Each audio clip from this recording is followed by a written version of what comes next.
Cut a leaf from this plant and something strange happens. The wound bleeds yellow, not sap, not water, a thick, golden liquid unlike anything produced by any other plant on Earth, and within minutes the leaf begins to heal itself. The cut closes, the yellow fades, the plant moves on as if nothing happened. The people who eat this plant every single day live longer than almost anyone else on the planet. Their island has one of the highest concentrations of centenarians in the world. People who reach 100 and still work their fields, still fish, still wake up before dawn because there is too much life left to sleep through it. And in the United States, it is illegal to sell this plant as food. Not banned, not restricted. Illegal. The question worth asking, the one that took researchers decades to even begin answering, is not just what this plant does inside the human body. It's why so few people outside one small island have ever heard of it. Hachijojima sits in the Pacific Ocean about 180 miles south of Tokyo. It is not a wealthy island. It has no famous industry, no tourist economy worth speaking of, no particular geographic advantage. The soil is volcanic. The winds are strong. For centuries, it was used as a place of exile where Japanese emperors sent their political enemies to live out their days in isolation. And yet something on Hachijojima keeps people alive. The island has long attracted attention from longevity researchers for a simple, stubborn reason. Its elderly population does not follow the rules. People in their 80s tend crops. People in their 90s climb hills. The island has produced centenarians at rates that don't match the surrounding region or much of the modern world. When researchers began asking what was different about Hachijojima, the diet, the air, the water, the rhythm of life, they kept arriving at the same answer. A plant, green-leafed, tall-stemmed with a hollow core and a flower cluster that blooms white against the Pacific sky. The locals call it Ashitaba. In Japanese, the word means tomorrow's leaves. Because if you cut it today, tomorrow it grows back. The Ashitaba plant, Angelica keiskei, is a member of the carrot and celery family. On Hachijojima, it is not a supplement or a health trend. It is breakfast. It is lunch. It is folded into noodles, steeped into tea, eaten raw by people who have been eating it since childhood and whose parents ate it, and whose grandparents ate it before them, stretching back through generations whose exact number no one has bothered to count. What is actually inside this plant? For a long time, scientists assumed the longevity of places like Hachijojima could be explained by lifestyle, clean air, physical activity, social cohesion, low stress. The usual list. And those factors matter. No one disputes that. But beginning in the 1990s, a small group of researchers started looking more carefully at the biochemistry of Ashitaba itself, at what was in the plant, not just around it. What they found was a compound so unusual that it had no precedent in the known plant kingdom. They called it chalcone. Specifically, a class of flavonoids unique to Ashitaba, xanthoangelol and 4-hydroxyderacin, that appear in no other plant on Earth in the same concentration or combination. And when they began testing what those compounds did inside living cells, the results were difficult to explain away. What does chalcone actually do in the body? The yellow sap that bleeds from a cut Ashitaba leaf is not incidental. It is not a defense mechanism or a random botanical quirk. It is, researchers now believe, the most concentrated expression of what makes this plant extraordinary, a liquid so biochemically dense that a single drop contains enough active compounds to register measurable effects in human cell cultures within hours. The island knew this. They just never needed a laboratory to tell them. The first serious Western research on Ashitaba chalcones arrived in 1999. A team at Nihon University in Tokyo published findings showing that xanthoangelol, one of Ashitaba's primary chalcone compounds, demonstrated significant anti-tumor activity in laboratory conditions. Cancer cell lines exposed to the extract showed inhibited growth. The results were preliminary, cautious, the way early science always is, but they opened a door. Other teams walked through it. Over the next 2 decades, studies emerged from Japan, South Korea, and Germany examining Ashitaba's compounds for a remarkable range of biological activities. Anti-inflammatory response, nerve growth stimulation, blood pressure modulation, and most strikingly, autophagy induction. That last one requires a moment. Autophagy is the process by which your cells clean themselves. The word comes from the Greek, auto meaning self, phagein meaning to eat. Your cells, when functioning properly, identify their own damaged components, misfolded proteins, dysfunctional organelles, the accumulated cellular debris of living, and consume them. Break them down, recycle the parts, start again. When autophagy fails, that debris builds up.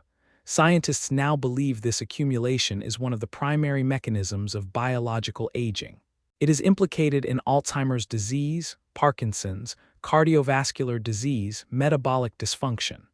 The list is long, and it maps almost perfectly onto the diseases that kill people in the industrialized world at rates the rest of the animal kingdom, and places like Ashitaba do not experience. In 2018, a research team at the University of Graz in Austria published a landmark study in the journal Nature Communications. They had been testing dozens of natural compounds for autophagy-inducing properties. They were looking for something that could trigger the cellular cleanup process without the harsh side effects of existing pharmacological options. Ashitaba chalcones triggered autophagy, reliably, in multiple cell types, in both laboratory conditions and, critically, in living organisms. The mice that received the compound showed extended healthy lifespan, not just longer life, healthier life. The distinction matters enormously. The lead researcher, Frank Madio, called the finding significant. His team's paper was picked up by science journalists across Europe. A compound found in a plant eaten daily on a small Japanese island appeared to switch on one of the most important cellular maintenance systems in the human body. So why has no one heard of this? Here is where the story takes a turn that is harder to explain by accident, because the research was not suppressed. It was published. It was peer-reviewed. It circulated in scientific journals with respectable impact factors. It was not hidden. It was simply not followed. No pharmaceutical company launched clinical trials. No government health body issued updated dietary guidelines. No major media outlet ran the story in a way that lasted longer than a news cycle. The University of Graz study was cited fewer than 200 times in the 5 years following publication, a number that, for a finding of this potential magnitude, represents something close to scientific silence. Meanwhile, on Ashitaba, the Ashitaba grew back tomorrow, as it always had. Here is the legal situation, stated plainly. In the United States, the Food and Drug Administration regulates what can be sold as food and what can be sold as medicine. The line between those two categories is, in theory, logical. In practice, it has become one of the most consequential walls in modern health policy. Ashitaba is not toxic. No peer-reviewed study has found it harmful at normal consumption levels. It has been eaten daily by human populations for hundreds, possibly thousands of years, without documented adverse effects. By any common-sense measure, it is food. But under current FDA regulations, because specific health claims have been made about Ashitaba's chalcone compounds, claims supported by published research, the plant now exists in a legal gray zone that effectively prevents it from being sold as a food product in the American market. How does this legal mechanism actually work? The mechanism is called the drug preclusion rule. Once a compound has been investigated as a drug, meaning once any entity has filed an investigational new drug application for it with the FDA, that compound cannot be marketed as a dietary supplement or food ingredient. The logic originally was to protect the pharmaceutical pipeline. If a company invests in drug development, they need assurance that competitors can't undercut them by selling the same compound over the counter. The effect in practice is that natural compounds with genuine research behind them can become legally inaccessible to American consumers the moment they attract enough scientific interest to be studied as potential medicines. Ashitaba chalcones are not the only casualty of this system. They are one of dozens. The irony is precise and worth sitting with. The same property that makes Ashitaba scientifically interesting, the specificity and potency of its chalcone compounds, is the property that triggered pharmaceutical interest, which triggered the regulatory classification, which is the reason you cannot walk into an American grocery store and buy a plant that people on a Pacific island have been eating for breakfast since before the United States existed as a nation. The island did not need a clinical trial to tell them the plant was valuable. They had something the FDA does not accept as evidence: several hundred years of uninterrupted human use.